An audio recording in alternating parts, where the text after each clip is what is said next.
Duo qilaylik Parvardigor, duolarimizni qabul et. Xatolarimizni, kamchiliklarimizni kechirgin. Alloh taolo yurtimizni yomonliklardan, fitna fasodlardan, yomon nazar nafaslardan o'zi asrasin. Xalqimizni Parvardigor farovonligini ziyoda qilgin. Musulmon yurtlarda ba'zi joylarda bo'layotgan to'qnashuvlar, ziddiyatlar, nizolar bo'lib turibdi. Alloh taolo o'sha yerlarga ham tinchlikni bersin. Musulmonlarga ofiyatni bersin. Butun olam tinch bo'lsin. Hech bir go'dak otasidan, onasidan ajramasin. Shaharlar vayron bo'lmasin. Butun olamga Alloh tinchlikni, yomonlarga insof bersin, yaxshilarga darajat, izzat bersin. Alloh taolo ko'targan qo'llarimizni quruq qaytarmagin.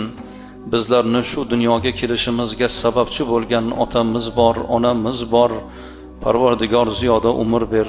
O'tgan bo'lsalar rahmat ayla, jannating bilan mukofotlagin. Kasbi korda, ishda, mehnatda yurgan akalar, do'stlar, yigitlar, qilayotgan mehnatingizni rohatini ko'ring. Farzandlaringizni ardog'ida bo'ling. Xonadoningiz bilan tinch bo'ling. Faqat yaxshiliklar, xursandchiliklar farzandlarimizni baxti quvonchi qalbimizni shodlikka to'ldirsin.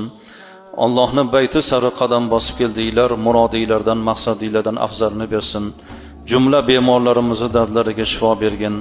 Parvardigor ishda, kasbi korda yurgan hammalarni kasbi korlariga barakotlar bergin. Allohumma solli ala Muhammadin va alihi va sahbihi ajma'in bi rahmatika ya arhamar rohimin.